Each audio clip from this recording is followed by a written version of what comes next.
অভি ভালো ছেলে, আমাকে পাওনি বলে তুমি আবার করবে না তো? স্যার মানছি। না না না, ওর কথা তোমাকে ভাবতে হবে না, আমি ওর বন্দোবস্ত করে দিচ্ছি। অভি, তুমি তো বিয়ে করবে বলেই এই ছুটিতে বাড়িতে এসছো, আর তুমিও একজন আর্মির লোককে বিয়ে করতে চেয়েছিলে, তো ডান হাতটা বাড়িয়ে দাও অভির দিকে। স্যার মানছি মানছি যে আমাদের মধ্যে একটা মন দেয়া নেয়ার ব্যাপার ছিল, কিন্তু আমি কোনোদিন ওকে বাঁ হাতের কোড়ে আঙুল দিয়েও স্পর্শ করিনি। করেছি বলো? দেখলে, সবই আমার দোষ। কেনই বা এরকম হ্যান্ডসাম হয়ে জন্মালাম, আর কেনই বা সব মেয়েদের চোখে পড়লাম? সব আমার কপাল। ঠিক বলেছেন স্যার, কপালের নাম গোপাল। এই ছেলেটা কিছুতেই ক্যাম্পের বাইরে বেরিয়ে আসতে পারে না। রিশা, আমার মতো না হলেও অভি ভালো ছেলে। Best of luck. Thank you. Bye bye. Risha, আমাকে পাওনি বলে তুমি আবার এর মতো কিছু করবে না তো? না, প্রমিস? প্রমিস।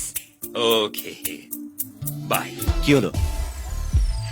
আজকে আমাদের ফার্স্ট ডেট তো, বয়ফ্রেন্ড গার্লফ্রেন্ডের কাছ থেকে কিছু চাইলে সেটা দিতে হয়। না না, আমাদের মধ্যে দেনা পাওনা হয় না। দেনা পাওনার কথা বলিনি।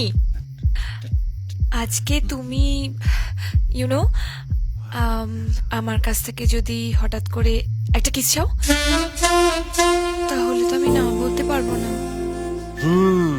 আমিও কোথাও যেন পড়েছি যে প্রথম ডেটে যদি বয়ফ্রেন্ড তার গার্লফ্রেন্ডের কাছ থেকে কিছু চায়, তাহলে সেটা দিতে হয়। শিট, আমি জানতাম এরকম কিছু একটা হবে। কি হবে এখন? কি করবো আমি? হ্যাঁ, কি করবে বলো? না না না না, আমি কখনো কাউকে কিস করিনি। আমিও কখনো কাউকে কিস করিনি। কি করে কিস করতে হয় জানি না। চোখ বন্ধ করো, আমি শিখিয়ে দিচ্ছি।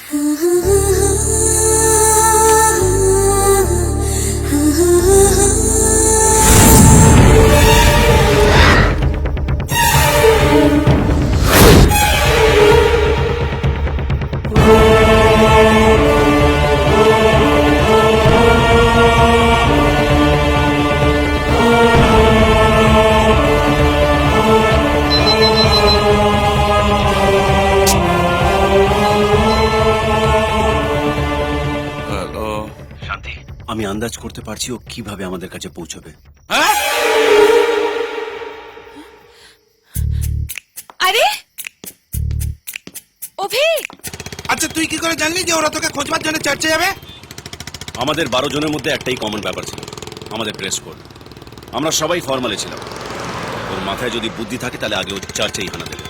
ওকে,